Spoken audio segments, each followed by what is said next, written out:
want to kill you? I don't know, but it had something to do with Mars. Mars? She's his wife on Earth, but is she on the level, and is she really his wife? When he gets to Mars, another woman doesn't think so. How's it thank God you're alive? Melina. Let me tell you something. What? I don't remember you. What are you talking about? I don't remember you. I don't remember us. I don't even remember me. Take this thing out of the case. Arnold gets a message from his own past, while a goon squad tries to kill him under orders from the big boss on Mars. Hello, I'm Johnny Cap. Where can I take you tonight? Drive! Would you please repeat the destination? Oh, anywhere, just go! Go! Please state a street and number. Shoot! I'm not familiar with that address. Would you please repeat the destination? Hello, I'm Johnny.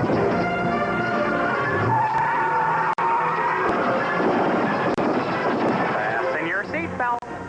Like all of the Schwarzenegger action pictures, this one varies the pace with flashes of humor. You got a lot of nerve showing your face around here, Hauser. Look who's talking. Hey, Tony, give the big guy a break. Relax. You live longer. One of the intriguing things about Total Recall is that there's always the tantalizing possibility that everything in this movie is a dream.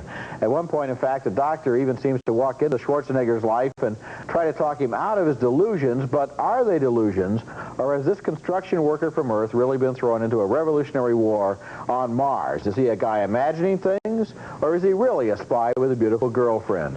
Total Recall is one of the most ambitious and offbeat science fiction movies in a long time, and Schwarzenegger's performance is an important part of the impact because he's not a Superman here, even though he does fight like one. He's a confused man who tries to handle a dangerous situation without knowing what's real and what's not, or what side he's really on. I liked it. I like the first hour a lot. The picture starts out and has some really fabulous special effects. There's a thing where they go through a scanning device, like going through an airport X-ray detector, and the whole body is X-rayed. And the way that special effect is done is exciting. Once he gets to the red planet, I think the picture starts to resemble itself all the way through, which is it real, is not real, and he's fighting this one guy. And for me, the back half of the picture broke down. I enjoyed thoroughly the beginning part. I wish they had come up, I don't know whether they need a third act or some kind of resolution, but as I was sitting there and watching... Well, no, I enjoyed the second hour because I enjoyed... Suddenly we got all these other supporting characters. For example, everyone in that last resort bar, you know, the sex bar. Turns out that all of the prostitutes and bartenders are actually members of the Revolutionary Underground. And I also loved the look of the space station on Mars and the planet outside. Although I must confess I was distracted several times by whatever rudimentary knowledge of science that I have, all of which was totally contradicted by this film. I mean, if you go in there and try to figure out what the scientific problems are with the plot, they're enormous. Well, I think, would you agree that the setup of the picture is more interesting than the payoff? No, I wouldn't. The payoff, it doesn't really, you don't even know at the end, and we shouldn't give it, you don't know what the reality is at the end, and I don't think it really matters. In other words, you don't know at the end if it's real or not? The way he said... But then in that case, the implication is there, even though I won't give it away. What I'm saying is it doesn't make any difference which way they flipped it. It really wouldn't make any difference, and that's, I think, the weakness of the last half of the picture. I don't think many people would complain about that. All right, well, we'll see. Our next film is called Strapless, a drama about two very different sisters who wind up strapless, without support, emotional support, as they move into new phases of their lives. The film begins with the older sister, Blair Brown, an uptight American doctor in England, meeting a mysterious man while on vacation in Europe, and he comes on to her quite strongly. I thought you were alone. No, I never said that. I'd swear you are. Well, I actually have to see this friend of mine. You didn't meet me in a church. I mean, I must be trustworthy. Bruno Ganz plays the mystery man who hides a dark secret about an addiction. He follows her to London, he lavishes her with gifts, and she decides to risk getting involved. I don't get it. Who are you, Raymond? What do you believe? I don't believe in sex outside marriage. Well, you're just going to have to throw your principles away. The younger sister, a freewheeling sort with casual boyfriends, is played by Bridget Fonda, who decides to have a baby even though the father has left for Argentina. What are you going to do? do. I'm not going to do anything. I'm going to sit here and I'm going to give birth. Her pregnancy seems to liberate the young sister's character even more as she goes on to become a successful clothing designer. I shouldn't stay up, but they do. Strapless was written and directed by David Hare, and it is something rare, a film with intelligent women characters who aren't defined by the men in their lives. The focus is on what these two women decide to do with their lives. And so in a quiet way, this modest little film is quite revolutionary and exceedingly well acted. You know, I agree it's revolutionary. I agree it's exceedingly well acted. I totally disagree with you that these are women who are not defined by the men in their lives. I think they are women who are defined by the men in their lives. She is defined by this man who comes in, makes her pregnant, and leaves, leaving her essentially as a passive victim of that relationship. And Blair Brown is defined by the fact that this stranger, played by Bruno Ganz, comes out of a clear blue sky, emotionally, totally bushwhacks her, leaves, comes back again, does the same thing again, leaves again. She has no idea who he is. She spends most of the movie trying to figure out the real story of Bruno Ganz.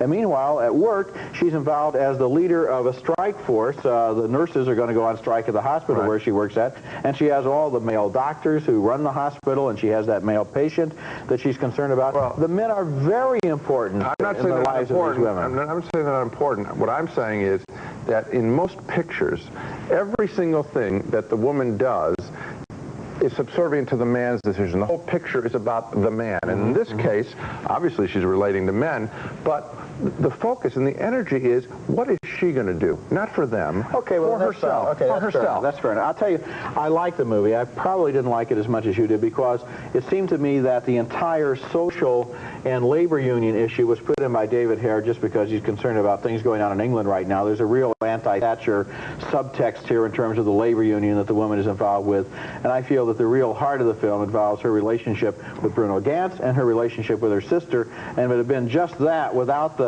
hospital union organizing stuff, it would have been... You probably don't need it, but I think what the story is about is this woman, 40 years old, taking charge of her life, both risking getting involved with a guy and also taking a risk at work. Well, it's an interesting film. When we come back, Firebirds, starring Nicolas Cage as a helicopter pilot in the war against the drug. This is kind of a Top Gun with helicopters, the story of a hotshot young American helicopter pilot who goes man-to-man against the best pilot in the Latin American drug cartel. The movie stars Nicolas Cage as the young pilot and Tommy Lee Jones as his veteran flight instructor. Billy Lee Guthrie. I think I've heard of you. How you doing? I do fine. That's Sean Young as the warrant officer there, and of course she and Cage have been an on-again, off-again item for years. Meanwhile, training continues in a hot new attack helicopter. You want the vertical? I'll give him the vertical with a twist. Look what we found. Hostile revive, Chief. Another downbreaker. I got luck! No! Look on! East Coast. That was great flying, man. The movie leads up to aerial combat in Latin America, where pilots employed by the drug cartel square off against the American heroes. Look for the sweet spot. Look for the sweet spot, baby. Lock on!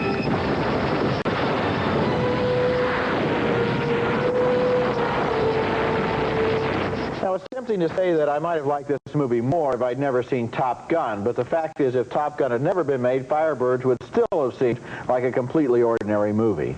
The aerial sequences in Top Gun are so superior to the confusing helicopter battles in this film that there's no contest there, especially since the ground scenes and the romances are equally dumb in both movies. This is the kind of movie they used to make for the bottom half of a double bill, and it isn't much more. I was really left unmoved by it. Well, yeah, I'll tell you, one thing that bothered me is the movie starts out with a quotation from George Bush about how American forces are now going to take their gloves off in fighting the drug wars all over the world. This movie had nothing to do with the drug wars at all. I wanted at some point to see a drug dealer or to feel that there was some sort of victory or something at risk here. This movie, they could have been having a competition for the Olympics. All it is stuff in the sky and then little... it's a training film. It's the basic genre of the young hotshot and the old veteran who's never seen a guy this good until he sees this guy, who could almost be as good as he is. So he's going to teach him some of his tricks, and then he's going to go up there and shoot this other guy out of the sky. And you know, at one point, he can't get qualified on this helicopter because he has one of his eyes is dominant. He has an eye dominance problem. Right. And how do they solve this? They tape a periscope to it, to his eye, to his undominant eye, his recessive eye, and have him drive a Jeep around. And then after this, he's going to be able to go into aerial combat and kill the world's greatest helicopter pilot. It's kind of well. The other thing is when you like bring a comic book, but when you bring up the issue of drugs, right? Now that's played at a very hard level. Okay, why couldn't the movie be written at that hard level so that it's really a real fight? I mean, a real fight. It couldn't be. At the moment that I saw Sean Young as the other flight instructor, you know, the Kelly McGillis role, I knew, oh, they have to have the love affair, and they have, I mean, you can just predict everything that's going to happen. Okay, coming up next, a futuristic thriller about vicious robot teachers. It's called Class of 1999. Inside this school are 3 inhuman teaching monsters. Now I'm going in there to waste some teachers. Our next film is called Class of 1999, and it's a surprisingly entertaining futuristic thriller about our urban school system gone wild, so that students must check their automatic weapons in at the beginning of the school day. And what they do after school, well, it's 1999. It's every man for himself in a most violent world. To keep the kids in line, school principal Malcolm McDowell is introduced by government scientist Stacy Keach to 3 different new teachers created by the Department of Defense Education. It's hard for me to believe that they're not actually human beings. It's drives 1 million megabytes.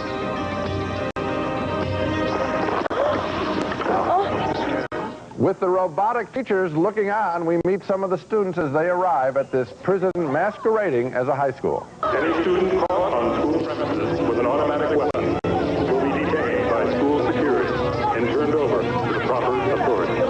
The action is outrageous in this movie. For example, when it comes time for teacher Pam Greer to discipline her students. It's not very cool. Temperature's increasing, breathing's increasing, approaching critical. Baby, can't you see I'm trying to conduct a little business here? Not in my class. The story soon develops into a battle between the kids and the mechanical teachers, and the special effects here are quite good.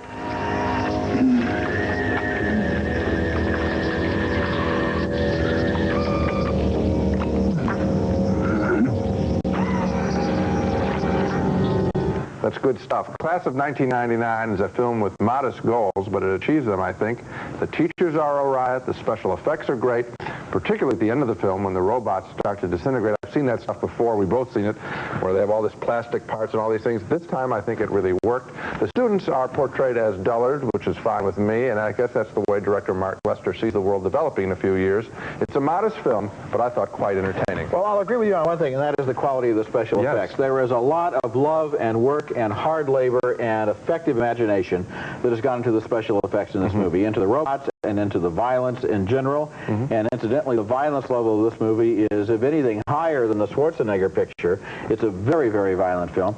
The thing that bothered me is that I never really cared about the characters. The characters are essentially just props to support the special effects. Now, Lester made a movie a few years ago called Class of 1984, which I felt was a very good movie, better than this movie, because the characters were delineated, we could tell them apart, we knew what they stood for, we cared about what they were fighting for. In this movie, everything is essentially second to the special effects. Well, I would agree with you that the students are bland and boring and not particularly interesting, but I did have a lot of fun enjoying those teachers, and the idea that they were robotic teachers, android teachers, to me was very funny, and that kept me, even though they were beating up nobodies, I enjoyed seeing them knock off the kids. Okay, when we come back, a group of young actors stage a passion play that stirs up controversy in Jesus of Montreal. This is an angry film that also has a sharp-edged sense of humor as it attacks the values of a consumer society by telling the story of a group of young actors who are hired to stage a passion play in Montreal. The movie stars the hot young Quebec star Lothaire Bluteau as the man who plays Jesus in the play, and he gets into an argument after the group rewrites the script to reflect new thinking about the role of Jesus. Ça va pas aimer ça. Êtes-vous complètement fou? Quoi? Jésus-Christ, le fils naturel, soldat romain. La Vierge Marie, une fille maigre. Êtes-vous malade? The play generates great reviews and enormous business, but also a great deal of controversy from those who don't like this updated version of Jesus' Passion. For the actors, it's a once-in-a-lifetime opportunity. Catherine Wilkening plays a close friend of Blue Toes, and they talk about an audition she's going to for a TV commercial. Somehow, appearing in the play about Jesus has affected all of their thinking. J'aimerais bien que tu viennes avec moi. Où? On va passer une audition pour une pub. On continue à faire ça? Ouais, c'est la dernière fois. J'ai promis d'y aller. Et puis, je suis à peu près sûre d'avoir le rôle. Puis ça ferait du fric. And that conversation eventually leads up to one of the movie's best scenes, in which the young man who plays Jesus flies into a rage when the advertising people want the girl to take off her clothes in front of them, essentially just so that they can embarrass her. It's a modern version of Jesus throwing the moneylenders out of the temple as he attacks these advertising people. And indeed, in a subtle way, the whole plot of this movie mirrors the events in the life of Jesus. And yet, Jesus of Montreal is not really a religious film. It's more of an angry and well-aimed attack on modern values. The movie was written and directed by Dennis R. Cant, who made a successful film a few years ago called The Decline of the American Empire. This film seems to suggest that the decline is proceeding right on schedule. Well, Roger, I like more the religious aspect than I like the commentary on values, which seem to be so, I guess, sort of predictable. When, for example, right at the beginning, when we meet the actor and we see these dilettantes who are attending the play, and the woman runs up to the guy and says, "Oh, you're the greatest actor of your generation." I thought, that's okay. That's sort of yeah, it's sort of sophomoric level. I thought that the social commentary and also the girl in the commercial ad, that seemed to be soft. I was more interested in the film, and maybe it's what I really wanted the film to do, was to take me into a more religious arena, like Scorsese's Last Temptation of Christ, to really move me in some way, to show the spirit, to, again, it's been done many times in films, bring Jesus to today's world. And did it do that for you? Not as much. Not as much. And it makes me want to almost endorse Last Temptation of Christ and have people go to their video stores and rent that picture. Yeah, but they've seen that, or at least they should have seen that. So now here's another movie that really is a different kind of film. I mean, the end of the film, which I will not reveal, but if you can remember how he is able to bring happiness into the lives of some other people at the end of the film, to me was very moving, because this is kind of a bottom line sort of thing in which his life did stand for something after all. And I guess that's the spiritual moment is what I wanted, and I think the film wasn't tough enough with itself in doing that. Now let's recap the movies we reviewed on this show. A split vote on Total Recall. Roger thoroughly enjoyed the Arnold Schwarzenegger action picture. I loved the first hour, too, and its special effects, but I didn't think the film went anywhere after that. 2 thumbs up for David Hare's Strapless, the story of 2 women pulling their lives together. 2 thumbs down for the brainless Firebirds, the helicopter shootout that's not all that different from a video game. A split vote on Class of 1999, the futuristic portrait of high schools in chaos. We both liked the special effects, but Roger wanted better characters. And another split vote on Jesus of Montreal. Roger was moved by the modern-day passion play. I didn't think the film was spiritual enough. And Roger, I want to ask you a question about the Schwarzenegger film. Did it bother you or surprise you the amount of foul language in the film? I know it's R-rated, but I think that he is such a popular hero for even young kids. I think parents will be blown away by the amount of swearing. I don't know why it's necessary to have wall-to-wall vulgarity in a movie like this. And also, for that matter, there's a lot of violence in it, too. The thing that depresses me is I know kids will see this movie because kids see all of Arnold's films, and it is a very hard R. As far as I'm concerned, it's not suitable for young kids, and I'm sure they'll see it, and that's too bad. I agree. That's it for this week. Next week, we'll be back with reviews of more new movies, including Eddie Murphy, once again teaming up with Nick Nolte in another 48 hours. That's next week, and until then, the balcony is closed.